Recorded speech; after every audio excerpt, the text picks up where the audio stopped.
Have you ever looked at your own hands in the soft light of dawn and wondered where the strength you once took for granted has vanished to? It is a question that haunts the quiet corridors of my clinic more often than any other. A question that usually arrives long after the damage has begun its silent, invisible work.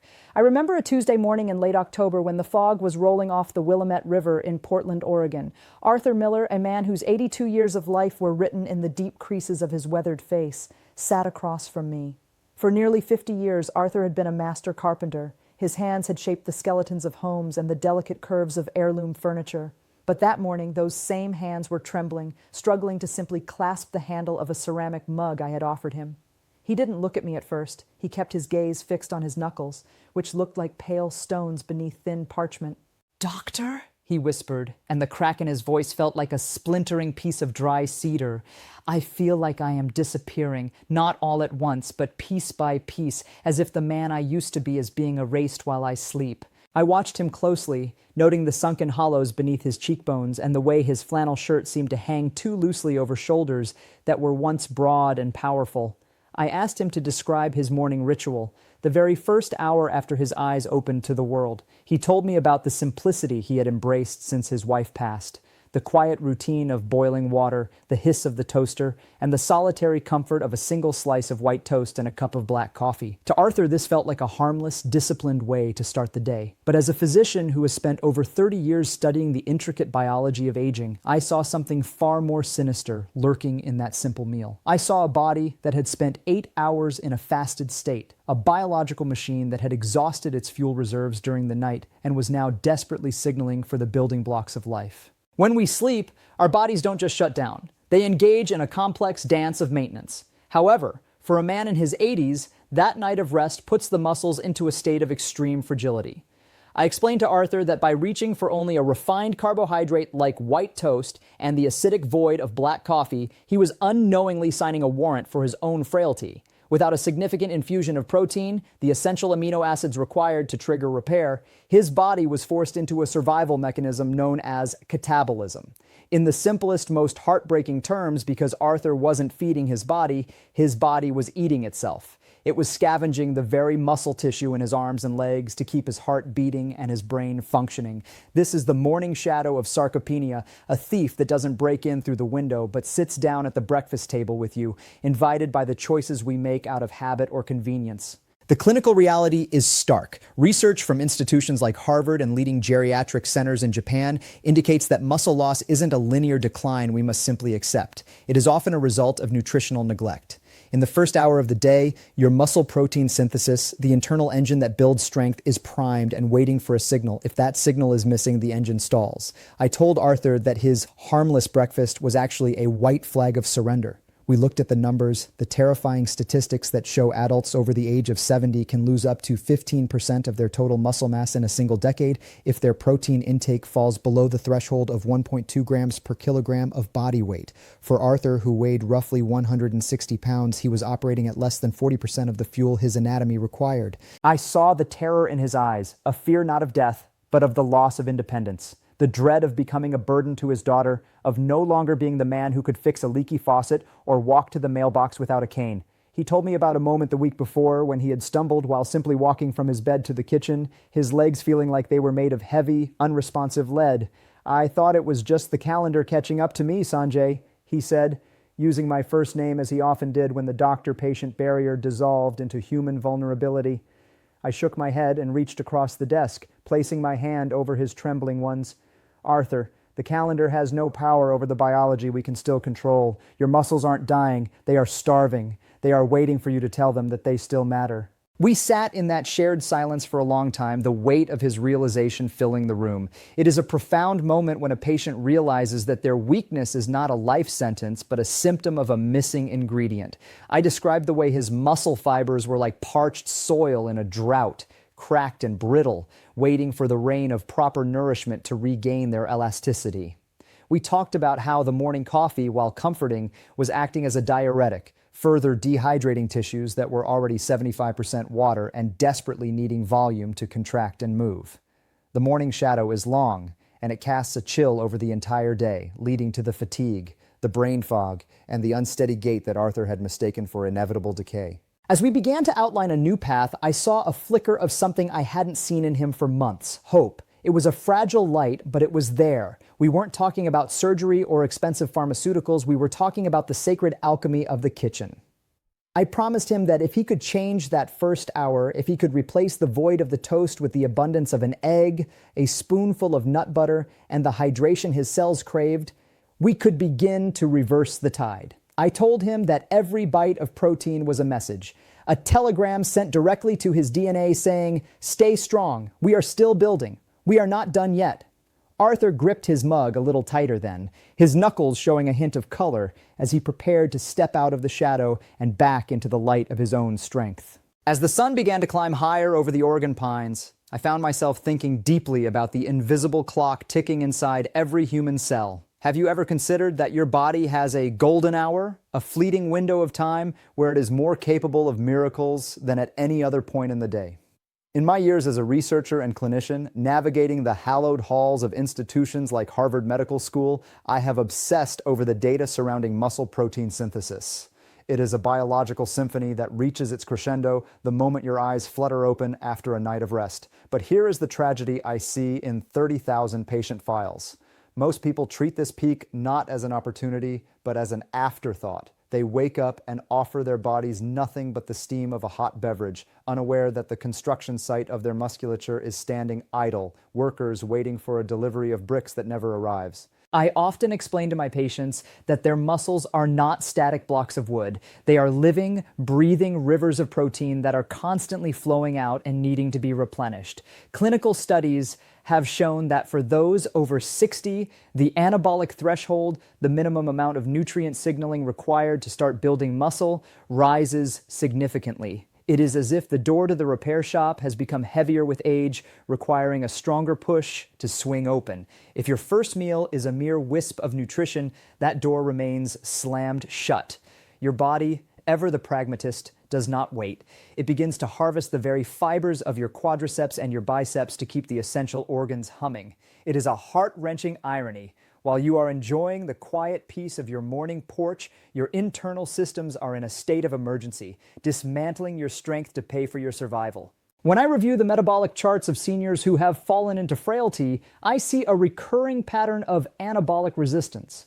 This isn't just a fancy medical term. It is a description of a body that has stopped listening because it hasn't been spoken to correctly. We have seen in controlled trials that providing 30 grams of high-quality protein in that first hour can increase synthesis rates by as much as 50% compared to those who wait until lunch.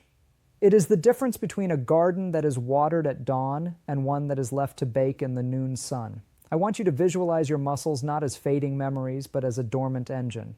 That engine is primed, the pistons are ready, and the fuel lines are open, but it requires the spark of amino acids to roar back to life. I remember sitting with a group of medical students pointing to a slide of a 70-year-old's muscle tissue. Under the microscope, you could see the thinning of the type 2 fast-twitch fibers, the ones responsible for catching you if you trip, the ones that give you the power to stand from a low chair. Those fibers are the first to go when the golden hour is ignored. But the data also shows something miraculous. The body's capacity for rejuvenation never truly disappears. Even at 80 or 90, if the nutritional signal is loud enough and clear enough, the machinery of repair begins to turn once more. It is a message of profound hope written in our very chemistry. You are not a victim of time. You are a participant in a biological process that is waiting for your command. I often tell my peers that we spend too much time looking for the fountain of youth in a pill bottle when it is actually sitting on the breakfast table. The hormonal tone of your entire 24-hour cycle is set in those first 60 minutes. By providing the right materials, you shift your system from breakdown mode to build mode. This isn't just about physical bulk. It is about the neurological sharpness that comes when your body feels supported. It is about the metabolic stability that prevents the mid-morning crash. As I spoke with Arthur that day, I saw the realization dawn on him that his weakness wasn't a flaw in his character or an inevitable part of his story. It was a simple mechanical failure, a lack of fuel at the moment of peak demand. We are all biological poets, and the first meal of the day is the opening line of the poem we write for our future selves. If we start with strength, the rest of the day will follow suit. I have walked through the most advanced pharmacies in the world, surrounded by millions of dollars of synthetic medicine. Yet I remain convinced that the most potent prescription I can ever write is found in the simple refrigerated aisles of your local grocery store. Have you ever considered that the repair mode of your entire body can be triggered by something as humble as a single egg? To many, an egg is just a breakfast staple, but to a doctor who has spent 30 years fighting the decline of the human frame, it is a biological masterpiece. It contains a near-perfect profile of amino acids, specifically leucine, which acts as the molecular switch to turn on muscle growth. I call this the kitchen pharmacy, because it is here, amidst the steam of the stove and the scent of fresh oats, that we actually perform the surgery of healing. When I sit down with a patient who feels like they are losing their grip on life, I don't start with a list of side effects. I start with a list of ingredients. I tell them that they need to move away from the dead energy of white bread and toward the living energy of whole, unprocessed foods. Visualize your cells as tiny, hungry mouths. When you feed them a spoonful of almond butter or a bowl of Greek yogurt, you are providing the structural lattice they need to rebuild. We talk about the synergy of nutrients, how the healthy fats in an avocado or a handful of walnuts help the body absorb the fat-soluble vitamins that protect our bones. And then there is the water. I cannot stress this enough. Your muscles are like sponges. If they are dry, they cannot absorb the nutrients you give them. A glass of water first thing in the morning is the irrigation system that allows the kitchen pharmacy to work its magic. I remember a woman named Grace who came to me convinced she needed a wheelchair because her legs felt like wet noodles. We didn't change her medication, we changed her plate. We added 25 grams of protein to her morning, a simple scramble with a bit of spinach and a side of steel-cut oats. I watched her over the course of 6 months. The transformation wasn't just physical, it was in the way she carried herself. Her gait became surer, her voice regained its resonance, and the noodle feeling vanished. Clinical data from the Journal of Nutrition supports this, showing that spreading protein intake evenly across the day, starting with a heavy hit in the morning, is far more effective for seniors than saving it all for a big steak at dinner. It's about a constant, gentle drip of nourishment. This approach is so revolutionary because it is accessible. You don't need a gym membership to start this part of your recovery. You don't need a doctorate in biochemistry. You just need to understand that every meal is an opportunity to communicate with your anatomy. I tell my patients to think of themselves as architects. Every morning you are given a fresh set of plans and a pile of supplies. If you choose the cheap supplies, the sugary cereals and the bleached flours, the structure you build will be flimsy and prone to collapse. But if you choose the premium materials, the eggs, the seeds, the berries, the clear water, you build a temple that can withstand the winds of time. I often find myself standing in my own kitchen, looking at a carton of eggs and feeling a sense of profound gratitude.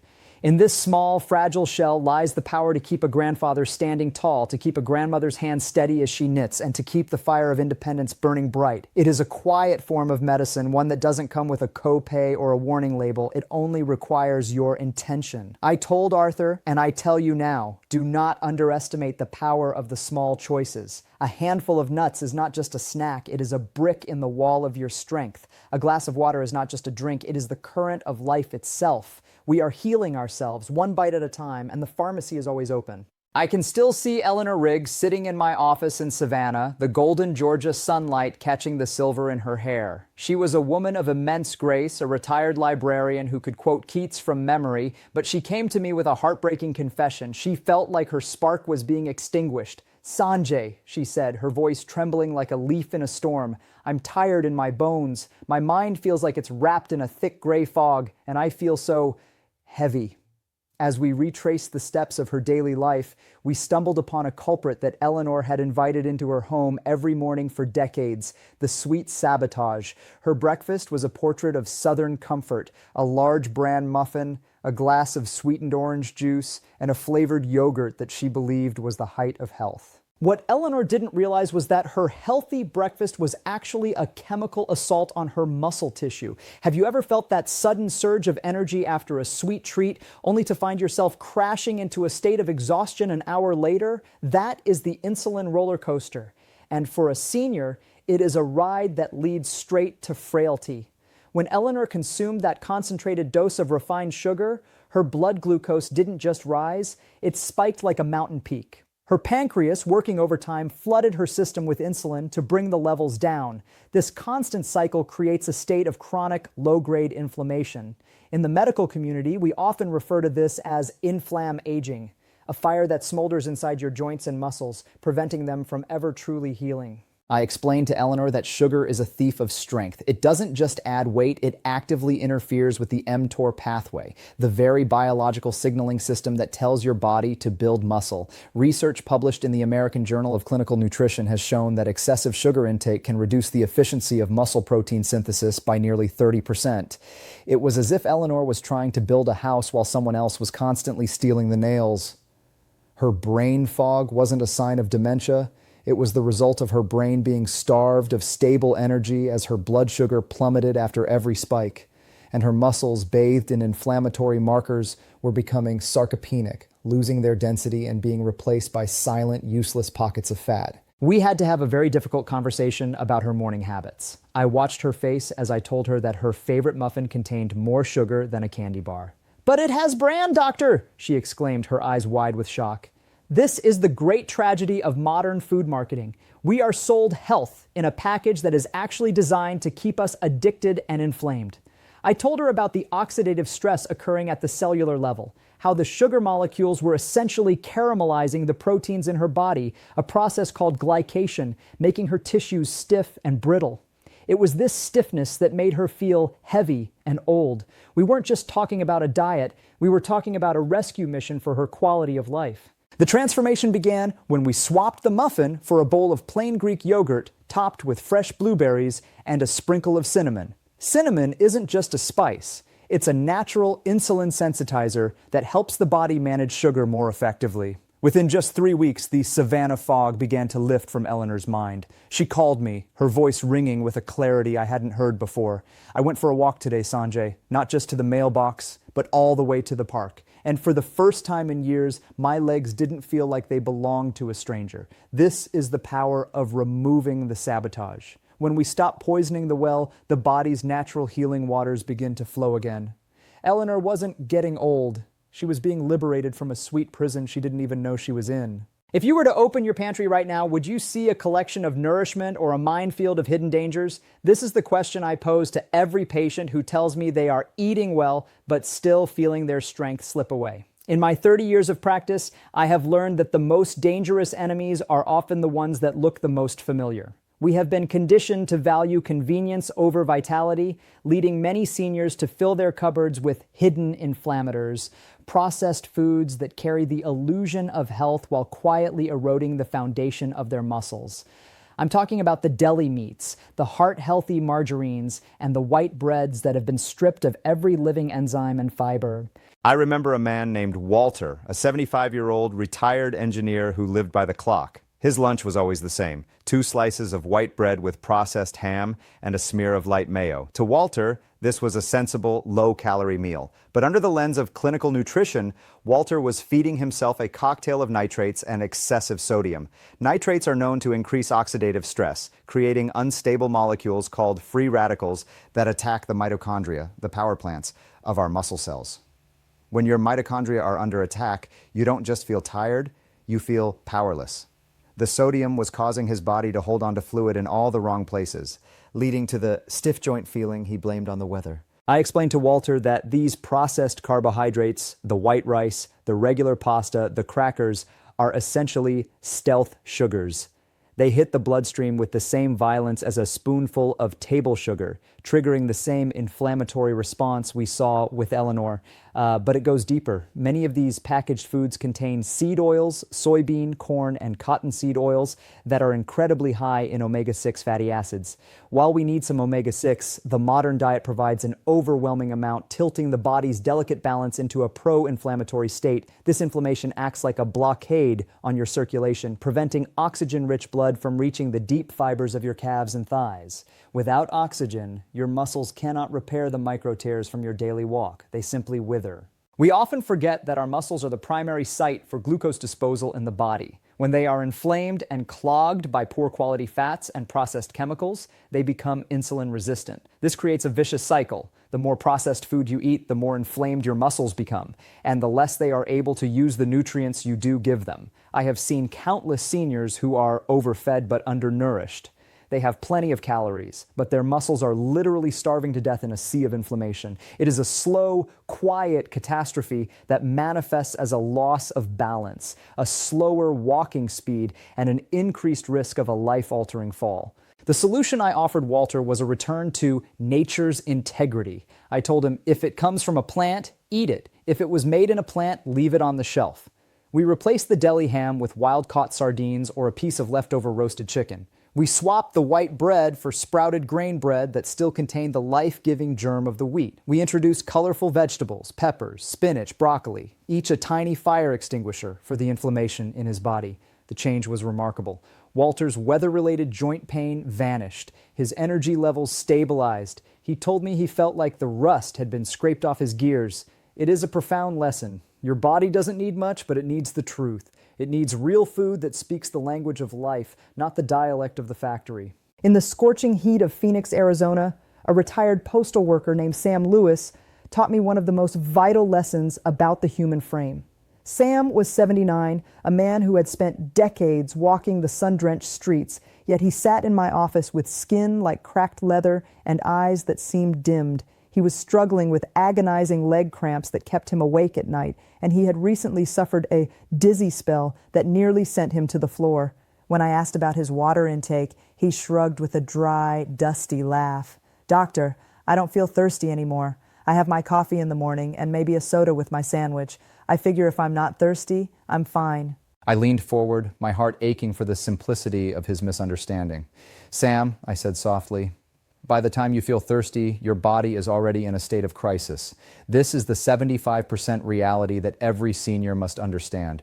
Your muscles are almost entirely made of water. They are not dry cords, they are hydraulic systems. They require fluid to contract, to stretch, to flush out toxins, and to transport the very protein we've been talking about into the cells.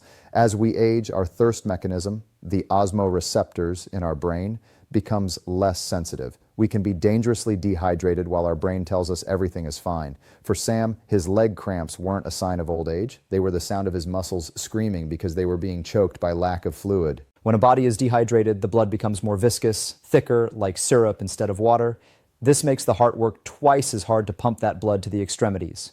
For a senior, this means fewer nutrients and less oxygen reach the legs, leading to that heavy feeling and the increased risk of falls. Sam's dizzy spells were a classic sign of orthostatic hypotension. His blood was too thick to reach his brain quickly when he stood up. I explained to him that his morning coffee and his afternoon soda were actually thieves of hydration. Caffeine and sugar act as diuretics, signaling the kidneys to flush water out. He was in a vicious cycle, drinking to quench a phantom thirst while actually making his dehydration worse. I gave Sam a simple, life-changing assignment. I didn't want him to drown himself, but I wanted him to irrigate his system. I asked him to drink 1 full glass of water the moment he woke up, even before his beloved coffee. I told him to keep a glass bottle on his side table and take small sips of life throughout the day. We talked about eating your water, incorporating cucumbers, celery, and watermelon into his meals. These foods provide structured water along with essential electrolytes like potassium and magnesium, which act as the electrical wires that tell the muscles when to move. Without electrolytes, the communication between the brain and the legs becomes staticky and unreliable. The transformation in Sam was like watching a wilted plant come back to life after a long-awaited rain. Within 2 weeks, his nighttime cramps vanished.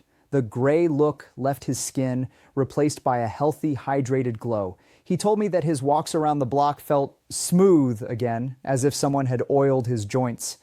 "I never knew," he whispered, "that something as free as water could make me feel like a rich man again."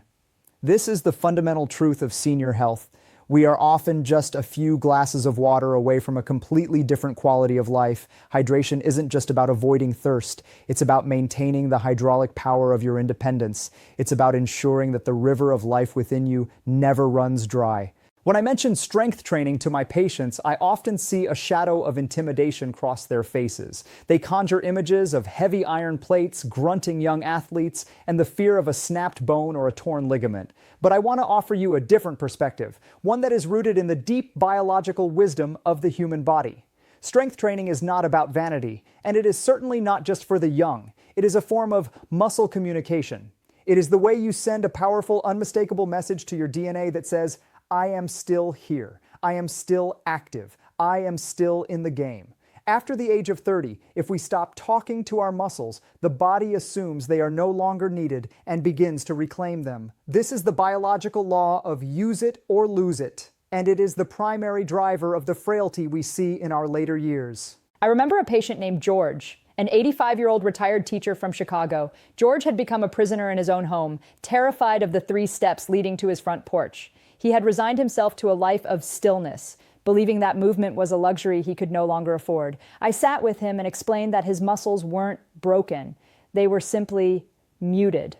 Because he had stopped challenging them, the neurological pathways between his brain and his legs had grown thin and weak. We started a program of gentle communication. I didn't give him a gym membership. I gave him a chair. I asked him to simply stand up and sit down 10 times, twice a day. No hands, just the power of his own will. This simple act, the sit to stand, is one of the most powerful diagnostic tools and treatments we have in geriatric medicine. It triggers a cascade of growth hormones and signals the fast twitch fibers to wake up. Research from the Journal of Strength and Conditioning Research has shown that even at George's age, the body retains the capacity for hypertrophy, the actual growth of muscle fibers. By challenging the muscles even slightly, we create micro-stresses that act as a biological alarm clock. The body responds by sending amino acids to the area, thickening the fibers, and strengthening the connective tissue. It is a beautiful, restorative conversation between the mind and the machine. George was skeptical at first, but he was also desperate to walk his dog, Buster, again. We added wall push-ups and heel raises while he waited for his tea to boil. These aren't just exercises, they are functional dialogues. They tell the body to keep the bone density high and the joints supported. Within 6 weeks, the communication had become a clear, loud signal. George called me, his voice brimming with a triumph that brought tears to my eyes. Sanjay, I walked down the porch steps today, and I didn't just walk, I felt steady. I felt like I was wearing a suit of armor made of my own strength. This is what happens when we stop treating our bodies like fragile glass and start treating them like the resilient systems they are. I want you to understand that you don't need a lot of time. Even 10 minutes a day of muscle talk can change your life. Focus on your form, breathe deeply into your belly, and feel the tension in your legs as a sign of life, not a sign of pain. You are reminding your heart that it needs to pump, your lungs that they need to expand, and your muscles that they have a job to do. When you choose motion over stillness, you are choosing autonomy. You are choosing the ability to pick up your grandchild, to carry your own groceries, and to walk through the world without fear. The language of strength is a language of love for yourself, and it is never too late to start the conversation. In the quiet of my study, I often reflect on the sheer, stubborn resilience of the human body. Have you ever wondered why a muscle grows back stronger after it has been challenged? It is a process of sacred repair. When we engage in resistance training, we are intentionally creating tiny, microscopic tears in the muscle fibers. To the uninformed, this sounds like damage, but to a physician, it is the essential trigger for rebirth. In the hours and days following a session of movement, the body enters a state of high-intensity repair. It floods the area with satellite cells, the stem cells of the muscle, which fuse to the existing fibers, making them thicker, denser, and more capable of handling stress. This is the science of recovery, and it is the most effective anti-aging strategy ever discovered. I often tell my students that we don't grow muscle in the gym. We grow it while we sleep and while we rest. But the repair signal must be sent first. For many seniors, the fear of overdoing it leads to a life of such low intensity that the repair signal is never triggered. The body remains in a state of stagnant maintenance, slowly losing ground every year. I want you to visualize your muscles as a bridge. If the bridge never carries any weight, the city will stop maintaining it. But if the bridge carries a steady flow of traffic, the city will constantly reinforce the steel and the concrete. By lifting, whether it's a water bottle, a resistance band, or your own body weight, you are the traffic that demands the maintenance. The clinical data is staggering. Studies have shown that seniors who engage in just 2 sessions of resistance training per week can see a significant increase in mitochondrial biogenesis, the creation of new power plants within their cells. This leads to a profound increase in stamina and a reduction in the exhaustion that many blame on age. But there is a catch. This repair process requires the presence of the nutrients we've discussed, the protein from the kitchen pharmacy and the hydration from the 75% reality. Without them, the body tries to repair the bridge with sand instead of concrete. This is why the integration of diet and movement is not optional. It is the fundamental requirement for a successful recovery. I remember a patient who was a former athlete, a man who had given up because he couldn't lift what he used to. I had to teach him that the absolute weight didn't matter. The relative challenge did. His body didn't know the difference between a 100-pound barbell and a 5-pound resistance band if the effort was the same. We focused on the eccentric phase of movement, the slow, controlled lowering, which has been shown to be particularly effective for senior muscle growth. We talked about mind-muscle connection, the act of consciously feeling the muscle work, which recruits more fibers and improves neurological control. It was a masterclass in the science of the small, the steady, and the intentional. When you finish a session of movement and feel that gentle glow in your muscles, I want you to honor it. That sensation is the sound of your body's repair crews going to work. It is the sound of your bone density increasing and your balance being recalibrated. Do not fear the soreness. Embrace it as a sign of your own vitality. You are engaging in an ancient biological ritual of renewal.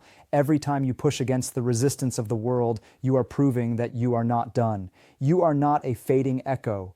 You are a living, breathing testament to the power of recovery. The science is clear. Your muscles are ready to grow, regardless of the number on your birth certificate. All they need is the challenge and the fuel to respond. Martha Stewart, not the famous one, but my Martha, a 72-year-old florist from Boston, was a woman whose life was defined by the beauty she created with her hands. But when she first walked into my clinic, those hands were clenched in pain and her knees were swollen and stiff. To keep herself working in her garden, Martha had fallen into a dangerous silent habit. She was living on ibuprofen. She took 2 in the morning, 2 at lunch, and 2 before bed. "It's the only way I can keep going, doctor," she told me, her eyes clouded with the dullness of chronic discomfort. I had to look her in the eye and tell her something that felt like a betrayal. "Martha, the very pills you are taking to keep you in the garden are the reason your legs are giving out." I call this the NSAID trap. Non-steroidal anti-inflammatory drugs like ibuprofen and naproxen are staples in almost every American medicine cabinet. But for a senior trying to maintain muscle mass, they are a hidden disaster. Have you ever thought about why you feel pain after a long day of work? It is a signal. And the inflammation that causes that pain is actually the delivery truck of the repair system. When we lift or move, the micro tears we create trigger a wave of natural, healthy inflammation.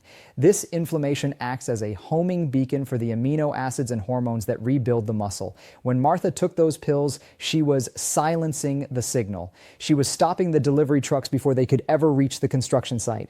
The research is undeniable. A study published in the Journal of Applied Physiology found that long-term use of NSAIDs can almost completely suppress muscle protein synthesis after exercise. Martha was moving, she was working, but her muscles weren't recovering. They were just breaking down day after day without the chance to heal. Furthermore, these medications are notoriously hard on the gut barrier and the kidneys. By irritating her stomach lining, the pills were making it harder for Martha to absorb the very protein and minerals her muscles needed.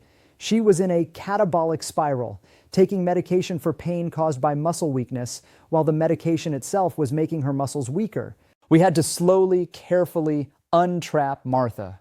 It wasn't about letting her suffer in pain. It was about finding a more harmonic way to heal. We introduced natural anti-inflammatories like high-dose ginger and turmeric, which have been shown to modulate pain without shutting down the repair signal. We incorporated Epsom salt baths. Magnesium is a natural muscle relaxant that can be absorbed through the skin, bypassing the digestive system entirely. We focused on active recovery, gentle, fluid movements that increase circulation without causing more tears.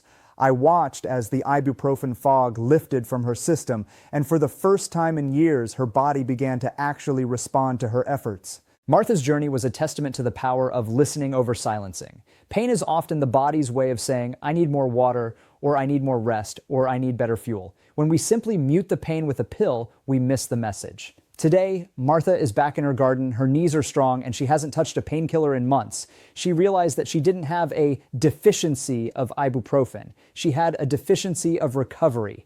I want you to be very careful with that bottle in your cabinet. Use it for emergencies, yes, but do not let it become your daily bread. Your muscles need the space to heal, and sometimes the best medicine is simply to step out of the way and let the body do what it was designed to do. As I look back on the thousands of faces I have seen in my clinic, George Harrison and his dog Buster stand out as a beacon of what is possible when we finally embrace the protein promise. When George first came to me, he was a shadow of the teacher he had once been. He was losing weight rapidly, his balance was treacherous, and he had stopped walking Buster because he was afraid he would fall and not be able to get back up. "Sanjay," he told me, "I just don't have the appetite I used to. A cup of tea and some crackers is enough for me." My heart sank because I knew that for George, enough was actually a slow form of starvation. He was suffering from silent undernourishment, a condition where the stomach is full of air and tea, but the muscles are empty of life. I had to be firm with George. I told him that as we cross the threshold of 60, our protein needs do not decrease. They actually skyrocket. Because of anabolic resistance, we need more building blocks to get the same result as a 20-year-old. I shared with him the protein promise, that if he could commit to 1.5 grams of protein per kilogram of his weight, his body would reward him with a strength he thought was gone forever. We looked at his plate and saw the void. No eggs, no fish, no beans, no dairy, just the ghosts of nutrition. We started small, a scoop of high-quality whey protein in his morning oatmeal, a tin of sardines with his crackers at lunch, a piece of roasted chicken at dinner. The change in George was nothing short of cinematic. It started in his eyes. The hollow look vanished as his brain finally received the amino acids it needed to create neurotransmitters like dopamine and serotonin. Then his posture shifted. As his core muscles regained their density, he stopped slouching. But the real miracle happened on a Tuesday afternoon 3 months later. I was leaving the clinic when I saw a man walking briskly down the sidewalk, a golden retriever lead in one hand and a look of pure joy on his face. It was George. He wasn't just walking, he was striding. He saw me and waved his cane in the air, a cane he was carrying for just in case, but wasn't actually using. "Buster and I did a mile today, doctor," he shouted. "A whole mile!" My dear friend, as I reach the end of this story, I want to speak directly to you. You are not a spectator in your own aging. You are the lead actor, the director, and the screenwriter. The weakness you feel, the fear of falling, the brain fog, these are not your destiny. They are signals that your body is waiting for a change. I am asking you to make a protein promise to yourself today. Start tomorrow morning. Don't just reach for the coffee and the toast. Reach for the egg, reach for the water, reach for the movement that reminds you that you are alive. The science is on your side, the data is clear, and your body is more resilient than you have ever dared to imagine. I have spent my life studying the Sarcopenia thief, and I am telling you, you can lock the door, you can take back your strength, you can walk your Buster, whatever that represents in your life, but you must act now. Do not wait for a fall to be your wake-up call. Let this conversation be the spark. I want you to take one small step today. Drink a glass of water, or add one protein source to your next meal. And if this message has touched you, if you feel a flicker of hope where there was once only fear, I invite you to join our community, subscribe to this channel, share these stories with someone you love who is struggling, and let us walk this path of healing through strength together. You are still here, you are still strong, and your best chapters are yet to be written. I'm Dr. Sanjay Gupta, and I'll see you in the kitchen.